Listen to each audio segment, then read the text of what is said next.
আমরা BNCC, girls guide, scout, rover সহ বিভিন্ন কার্যক্রমকে আরো শানিত করতে চাই। আমরা জানি যে মাননীয় প্রধানমন্ত্রী জনাব তারেক রহমান বলেছেন আমরা এমন একটা শিক্ষা ব্যবস্থা চাই যেখানে লার্নিং উইথ হ্যাপিনেস কালচার গড়ে উঠবে, অর্থাৎ এমন একটা শিক্ষা কার্যক্রম যেখানে আনন্দের সাথে উৎসবমুখর পরিবেশে আমাদের শিক্ষার্থীরা জ্ঞান অর্জন করবে, বাস্তব জীবনের জন্য তারা প্রিপেয়ার হবে। সেই লক্ষ্যে আমাদের শিক্ষা ব্যবস্থাকে আমরা ভ্যালু বেস করতে চাই, প্রিন্সিপাল বেস করতে চাই, এথিক্স বেস করতে চাই, যেন তারা সুনাগরিক হিসেবে গড়ে ওঠে। এবং সেই ক্ষেত্রে এক্সট্রা কারিকুলার অ্যাক্টিভিটিকে প্রাধান্য দেওয়া হবে। সরকারের যে উন্নয়ন কার্যক্রম রয়েছে, ম্যানিফেস্টোতে যে ধারাগুলো রয়েছে, সেই পলিসিগুলো বাস্তবায়নে আমরা আমাদের শিক্ষার্থীদেরকে ইনভলভ করতে চাই।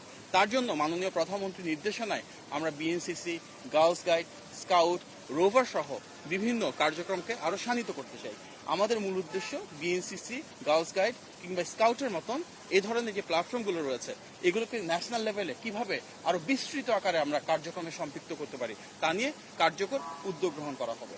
মাননীয় প্রধানমন্ত্রী ইতিমধ্যে বলেছেন যে আমাদের মূল উদ্দেশ্য আমাদের প্রতিটি ছাত্র আমাদের যে ডেমোগ্রাফিক ডিভিডেন্টটা রয়েছে, অর্থাৎ বিপুল পরিমাণ যে সংখ্যা, তাদেরকে যেন দক্ষ মানব সম্পদে আমরা রূপান্তর করতে পারি, তাদের মাঝে সুনাগরিকের গুণাবলী আমরা তৈরি করতে পারি একটা ডিসিপ্লিন ফোর্স হিসেবে, যেখানে আগামীর বাংলাদেশ বিনির্মাণে সমৃদ্ধ এবং স্বনির্ভর জাতি গঠনে তারা সক্রিয় ভূমিকা রাখতে পারে।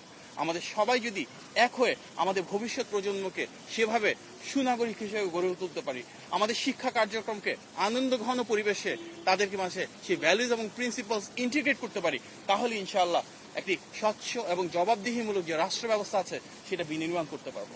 মাননীয় প্রধানমন্ত্রীর নেতৃত্বে আমাদের মাননীয় শিক্ষামন্ত্রী এবং অন্যান্য স্টেক হোল্ডাররা সবাই এক হয়ে বসেছি এবং ইনশাআল্লাহ আমরা সবাই এক হয়ে মাননীয় প্রধানমন্ত্রীর যে অভীষ্ট লক্ষ্য সেটি অর্জন করতে পারবো এবং আমাদের ভবিষ্যৎ প্রজন্মকে আগামীর বাংলাদেশ বিনির্মাণের দক্ষ কারিগর হিসেবে গড়ে তুলবো ইনশাআল্লাহ। আপনাদের সবাইকে ধন্যবাদ। আসসালামু আলাইকুম।